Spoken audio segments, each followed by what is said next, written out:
My name is David Burns, and I work on a project called Fallen Fruit with two collaborators of mine, Matthias Wegener and Austin Young. In 2004, we started this project called Fallen Fruit. And it's a project that we started as a collaboration between the three of us. Matthias is on the left, I'm in the middle, and Austin is on the right. And what we did with this project was think about where we live and where we come from. The origins of the project was a response to a call for proposals by a publication called the Journal of Aesthetics and Protest.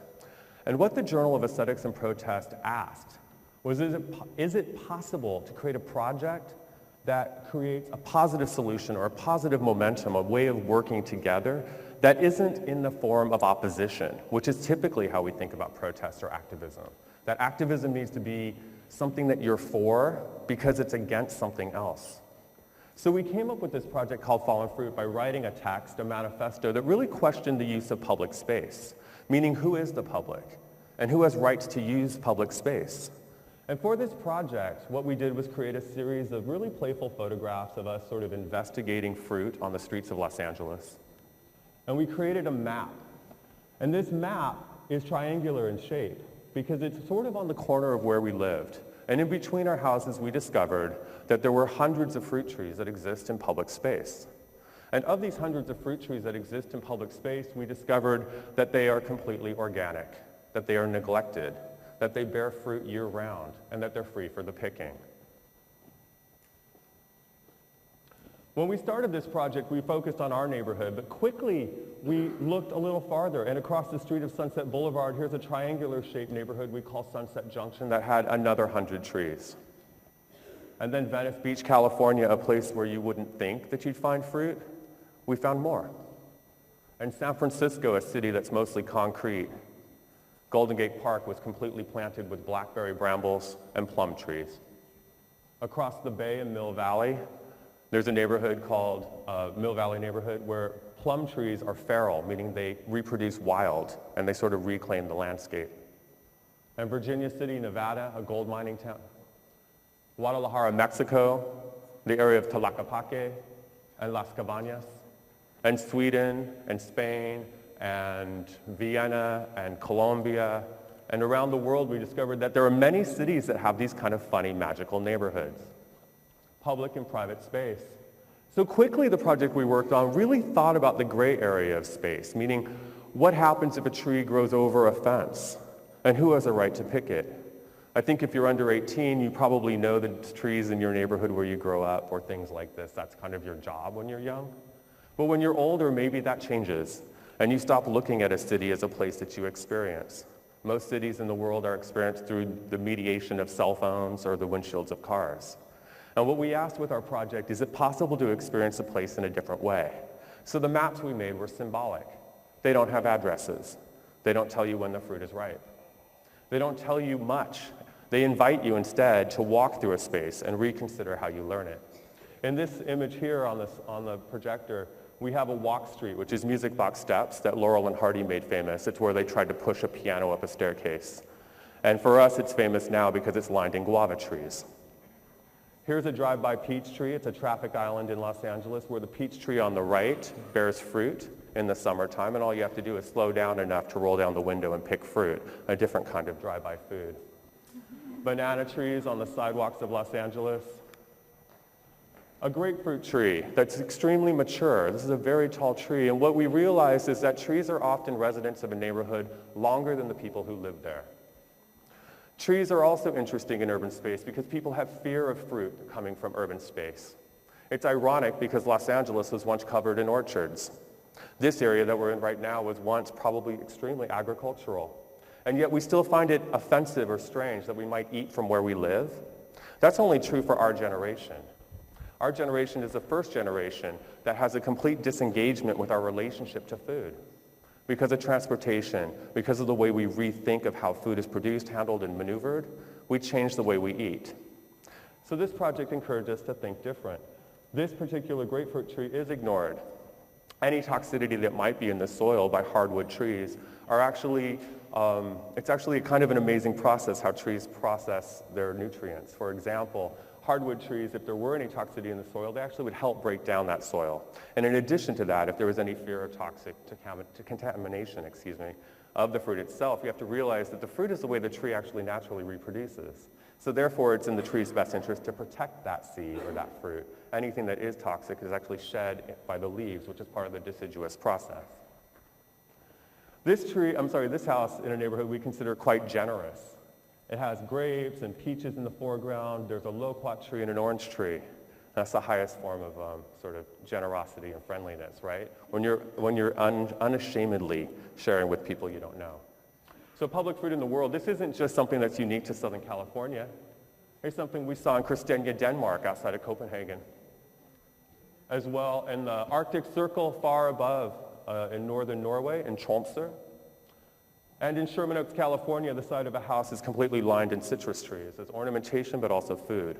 The blackberry brambles in Golden Gate Park, San Francisco, a drive-by plum tree in Mill Valley, and a citrus tree in public space along a freeway in Cali, Colombia. So what did we do with all this fruit, and why is this collaboration? So what we realized in this project is that we recklessly engage in collaboration. It's not just collaborating with me and Matthias and Austin. It's collaborating with everyone we meet in every way we can. So we share the maps online. So we create websites that inspire people to learn their neighborhoods and share that with other people. And that's how this project has gone. But in addition to that, a few years ago, we decided that we should start making jam. So we invited people to come to events that we host in art spaces or similar, and create jam together. But what's nice about these jams is that we don't use recipes.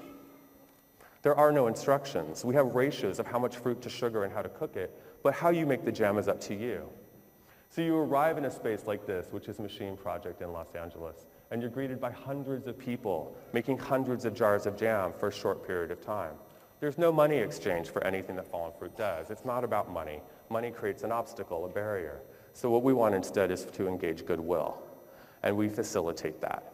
So the way the public fruit jams operate is that if you came with two of your friends, right, like Mark and Sam, and if you walked in the room and I saw, oh wow, Sam's wearing a white shirt and Mark's wearing a black shirt. Well, there's two people here that are wearing black and white too, so let's go ahead and introduce you to them. We make very loose connections of people. Or if somebody walks in with blue eyes, we're like, wow, there's a table with 4 people that have blue eyes, so why don't you all meet each other? And that's how you make jam. So if somebody brought lemons and somebody brought figs and somebody brought lavender, the jam at that table might be lemon, lavender, fig. It's not about hanging out with the people you know. It's about meeting the people you never got the chance to.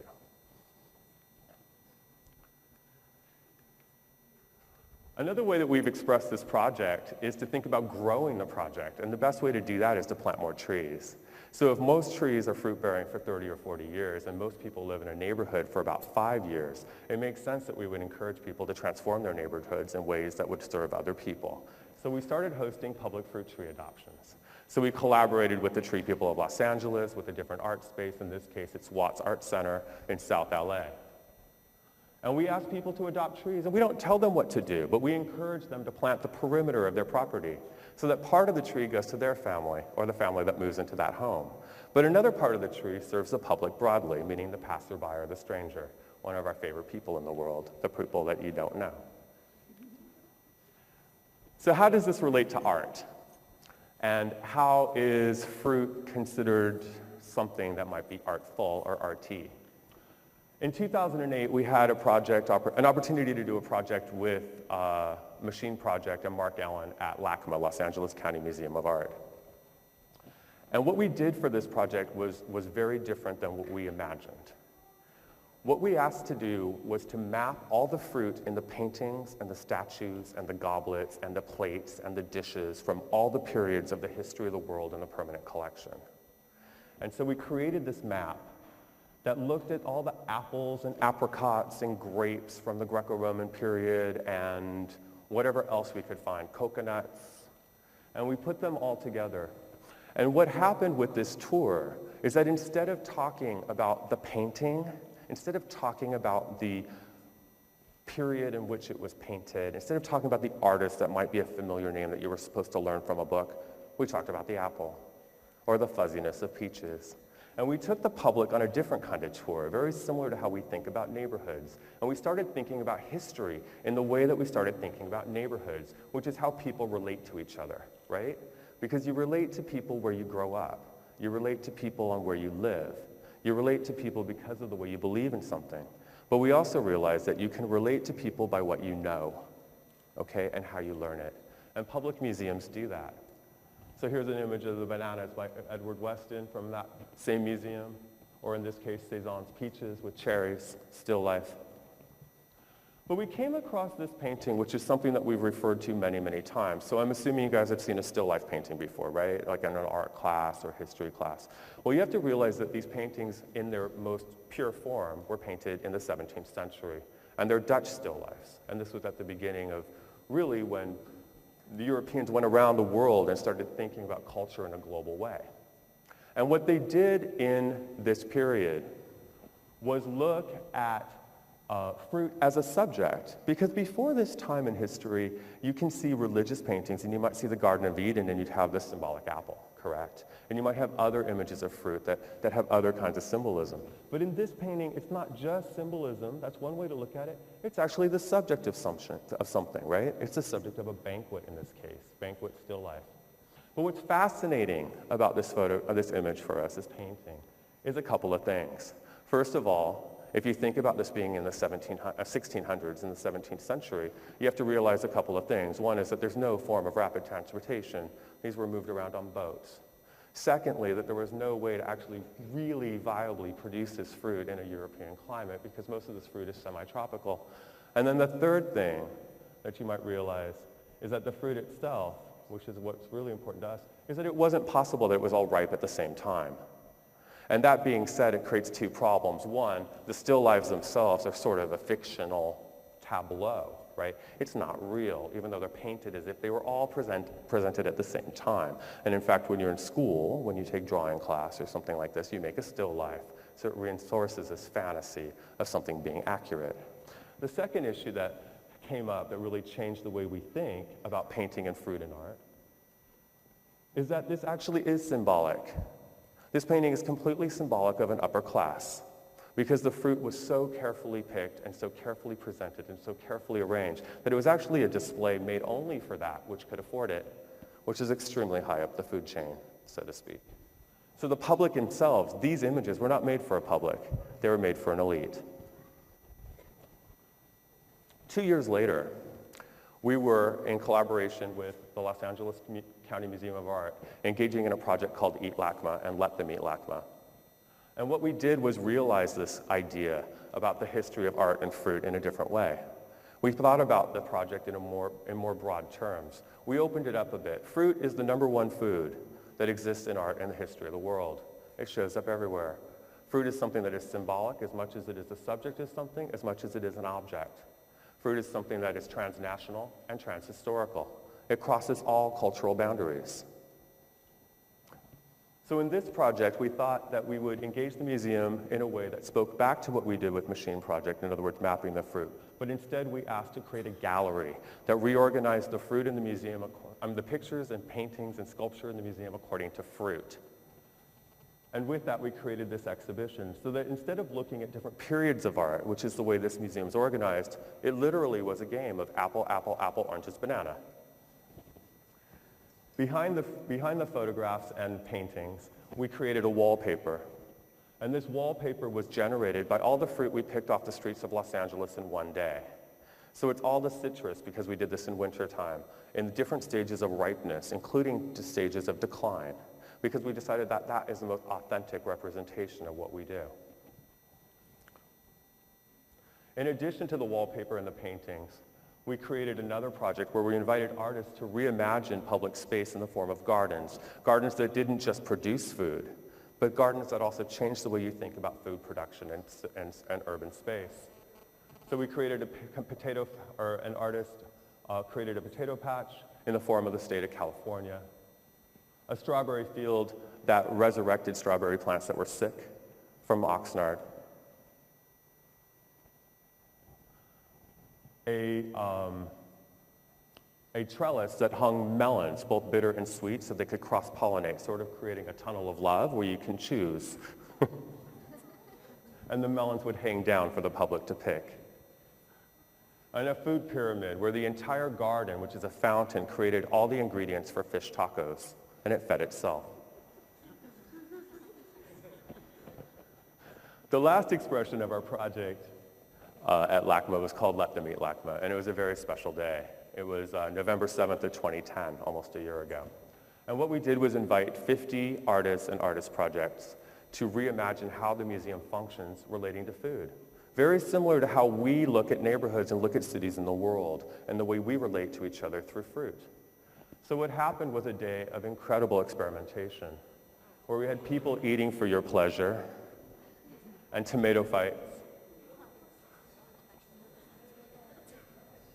and performances that questioned John the Baptist and the fruit in the paintings, and Miss Pac-Man, of course. Josephine Baker and her famous banana dance.